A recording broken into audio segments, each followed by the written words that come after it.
before I show you some few slides, we know that this basically the respiration is basically it is having two alternatives आपको पढ़ाया होगा, and we know during basically inspiration we inhale the air, and during expiration the air is being taken out or exhaled from your lungs, right? So we know this basic thing, and we know that the respiratory rates are different at different ages. So without going into uh, basically directly going into the how this respiratory movements and what is the role of these muscles, we know we have two phases. Inspiration is active as compared to the expiration, and normally between inspiration to expiration there is a ratio 1:3, means अगर inspiration में 1 second लग रहा है तो उसमें 3 second लगते हैं, and these are the normal rates of the respiratory, basically normal respiratory rate according to age. And of course in infants even up to 40, this is 30 to 40 is normal. So in case of a newborn, means in neonate, basically if we talk about neonate up to 1 month, 60 is normal. Between 1 month to 12 months up to 50 is okay, and then afterwards, so these are the range basically, right? Basically those ranges basically depend कि आप respiratory distress में हो या नहीं हो. तो जैसे आप और मैं हम अगर adult है, so 16 to 20 is the normal range, and above the 20 you will have the dyspnea, you will have that feeling of breathing. Otherwise उससे पहले आपका ध्यान नहीं जाएगा. That is termed as the fast breathing or the tachypnea. Tachycardia means the increase in the heart rate, and tachypnea is the rate of the increase in the rate of the respiration. You should be familiar with these words, right? So this is normal range. Okay. So basically expiration is passive, तो मैं उसके बारे में ज्यादा नहीं कर रहा, वो रिकॉइल हो रहा है बेसिकली, बट हम बात करेंगे इंस्पिरेशन. इंस्पिरेशन में 3 तरह के मूवमेंट्स हमारी बॉडी में होते हैं. तो लॉजिकल 3 मूवमेंट है, आप पहले समझना. I will show you one video also, very basic, ताकि समझ सको, आपको बहुत सिंपल तरीके से कोशिश करूंगा, राइट?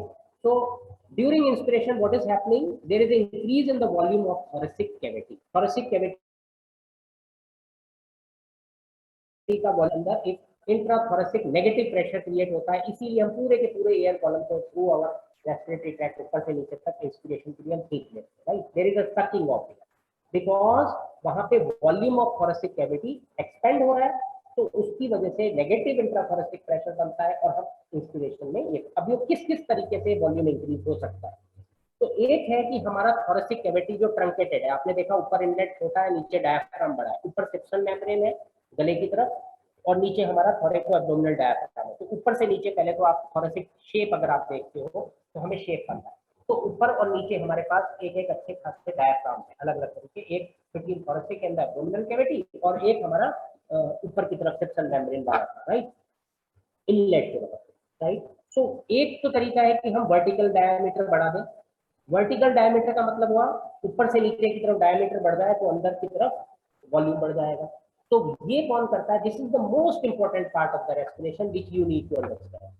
द वर्टिकल डायमीटर, और which is mentioned here as a piston movement. Basically this the increase in the vertical diameter is because of the contraction of thoraco-abdominal diaphragm, या जिसको मैं डायफ्राम कहता हूं. जब वो कॉन्ट्रैक्ट होता है तो हमें पता है डायफ्राम सेंट्रल टेंडन, वो इंसर्शन बीच में, तो जब चारों तरफ से जो वॉल से जुड़ा हुआ डायफ्राम कॉन्ट्रैक्ट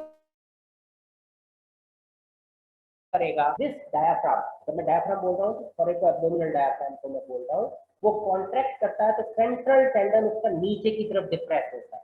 जब ये नीचे की तरफ डिप्रेस होता है, क्योंकि ऊपर तो मूवमेंट हो ही नहीं सकता, इतनी टफ सुप्राप्लूरल मेम्ब्रेन है, roof of the thoracic cavity which is basically lined by the tough suprapleural membrane. वहां पे इतना मूवमेंट ऊपर नीचे नहीं होता है, गर्दन ऊपर नीचे नहीं निकलती है हमारी, नहीं तो वहां पे कुछ जैसे मूवमेंट होने लग जाए. But your diaphragm, when your diaphragm contracts, the central tendon of the diaphragm moves towards inferiorly, means contraction में नीचे की तरफ डिप्रेस करता है, तो हमारा एक तो vertical diameter of your thoracic cavity बढ़ जाता है. So this is one movement, and this is the most important movement you should remember. बाकी भी मूवमेंट हम देखेंगे, but for the inspiration maximum role अगर किसी का है तो वो डायफ्राम का है. इंटरकॉस्टल मसल्स वगैरह का नॉर्मल रेस्पिरेशन में उतना ज्यादा रोल नहीं है, इसीलिए जब तक हमको रेस्पिरेटरी टैकिपनिया के बाद डिस्ट्रेस नहीं होता, हम जो एक्सेसरी मसल्स ऑफ रेस्पिरेशन वगैरह है, इसकी भी जिनका मैंने डिस्कशन नहीं किया आपसे, तो उनका मूवमेंट से हम केवल पहचान सकते हैं। आई विल शो यू, अगर टाइम मिलता है मैं आपको मेरा वीडियो ऑन करके दिखाऊंगा कि उसका क्या मतलब है। तो main movement, the increase in the volume of thoracic cavity is because of the increase in the vertical diameter because of the contraction of thoraco-abdominal diaphragm. This is all about your physical movement. Then come how you can increase your anterior-posterior diameter, how you can increase your lateral diameter pump handle and the bucket handle. So I will show you. So if you uh, one second. Okay, so just look at this video.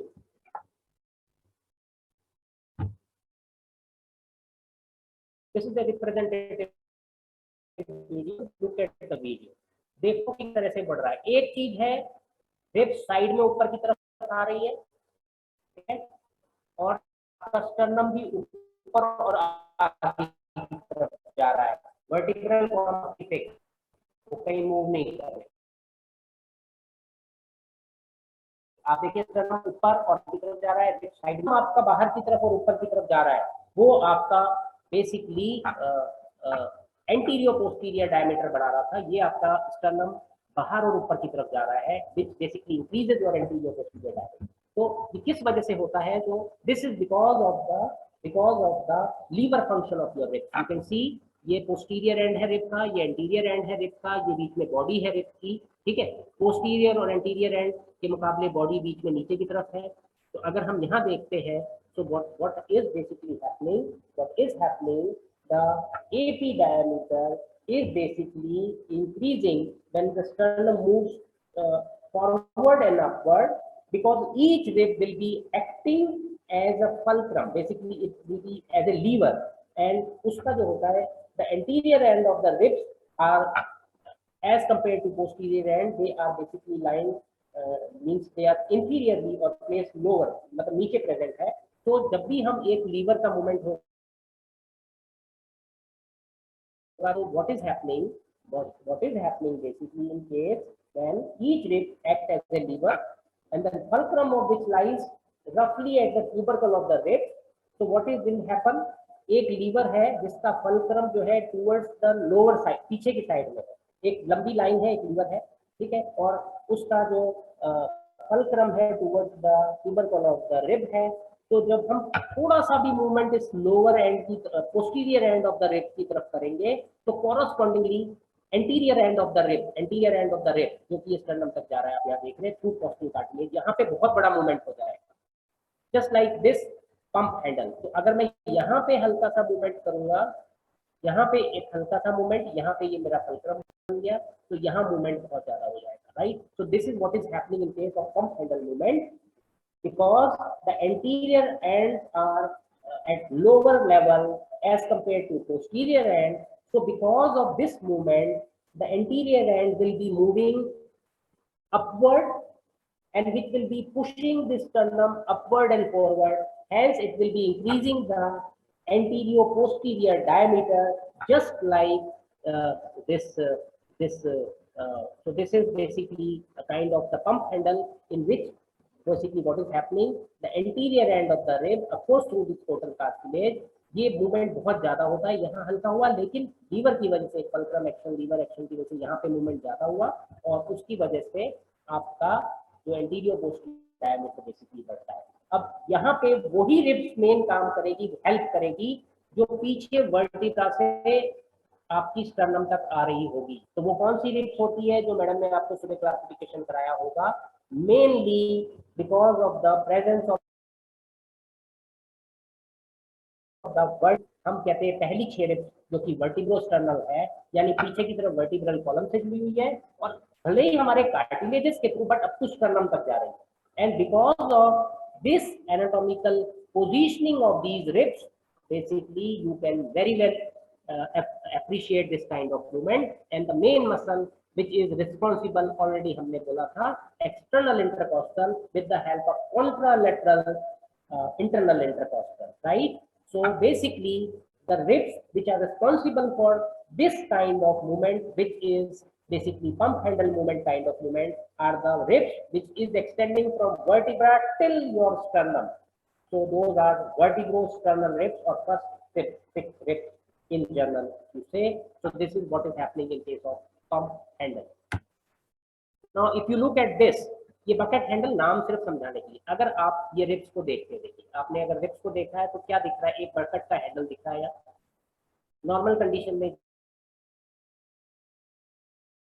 जब ये नीचे और body नीचे पड़ी है, तो अगर आप एक रिब को भी साइड से भी देखते हैं तो आप देखते हैं उसका पोस्टीरियर एंड हो भले एंटीरियर एंड हो, बॉडी के मुकाबले हमेशा ऊपर होता है। तो अगर इन दोनों मूवमेंट्स के ऊपर, ठीक है, तो यहाँ पे जब मूवमेंट होगा, तो यहाँ पे जब मूवमेंट होगा तो आप क्या कहेंगे, ये नीचे से ऊपर की तरफ जाएगी। जब ये नीचे से ऊपर की तरफ जाएगी तो क्या होगा, आपका वर्टिकल नॉट वर्टिकल, आपका ये ट्रांसवर्स डायमीटर बढ़ेगा। सो बेसिकली पहला था वर्टिकल डायमीटर बढ़ा दो आप chest wall chest thoracic cage का, दूसरा अपन ने देखा एंटीरियर पोस्टीरियर डायमीटर बढ़ा दिया, और तीसरा है कि हमने ट्रांसवर्स डायमीटर बढ़ाना है।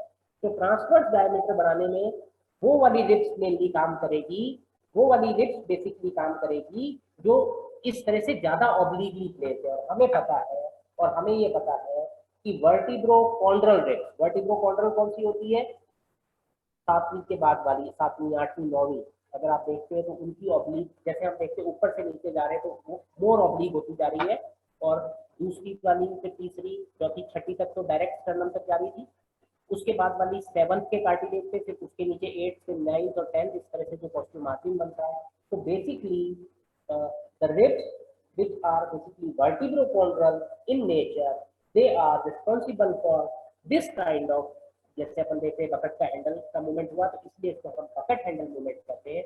तो this is because of the, mainly because of the vertebrochondral ribs, तो यहाँ नीचे लिखा हुआ है which will increase the transverse diameter, right, and this is what is actually your bucket handle movement. So basically when during the elevation of ribs, what will happen, the shaft of the ribs will move outward. You can see in this picture, you can see in this video also, अगर हम देखते हैं तो देखिए ये वाला movement जो है बकेट हैंडल, और यहाँ पे जो हो रहा है कि आपका एक तरह से इसको पंप हैंडल कह रहे थे, वो मूवमेंट हो रहा था। और ऑफ कोर्स नीचे diaphragm main movement which we should know. So the vertical diameter is increased because of the vertebrochondral ribs, or means basically lower, नीचे की दो तो पूरी है ही नहीं, तो नीचे 12 में से सबसे चली गई, नीचे की दो चली गई, तो 7th 8th 9th 10th, basically 7th 8th 9th 10th ribs, they are mainly responsible for this increase in the transverse diameter of your thoracic cage, क्योंकि जब डायमीटर बढ़ेगा तभी नेगेटिव इंट्राथोरेसिक प्रेशर बढ़ेगा, और जब नेगेटिव इंट्राथोरेसिक प्रेशर बढ़ेगा तो आपका इंस्पिरेशन होगा, और एक्सपिरेशन तो right. So this is about this thing, ये मैंने आपको ऑलरेडी बता दिया है डायफ्राम कैसे काम करता है, अपना हो ही चुका है। तो this is all about the movement of the respiration. Now let's talk very brief about the applied aspect, और अगर आपके पास समय होगा तो आप लोग यहाँ आएंगे, तो बिकॉज ये बहुत ज़्यादा क्लिनिकली इंपॉर्टेंट चीज़ें हैं, because maximum patient will be during your day to day practice will be coming with the condition of some respiratory problems, not because of corona, of course, ये तो ठीक हो जाएगा आदमी को कल, बट तो हमें ये चीज़ जाननी जरूरी है। So if you know the relative positions of diaphragm in a normal person, so when you are sitting, that time the diaphragm is placed lowest. When you are sleeping, supine in supine position, that time the diaphragm is placed highest, means towards the inlet, and in the standing position, this is midway between these two conditions. So which condition is the most comfortable condition if someone is having or someone is suffering from the respiratory problems? Of course, when you give that person maximum flexibility for the breathing, so diaphragm हम कहेंगे sitting will be the most comfortable position, and that particular setting show in this in my slides, but I suggest you to look कि किस तरह से वो बैठते हैं और क्यों बैठते हैं, just try to correlate with what we have learned so far. So this is about this thing. Now I will be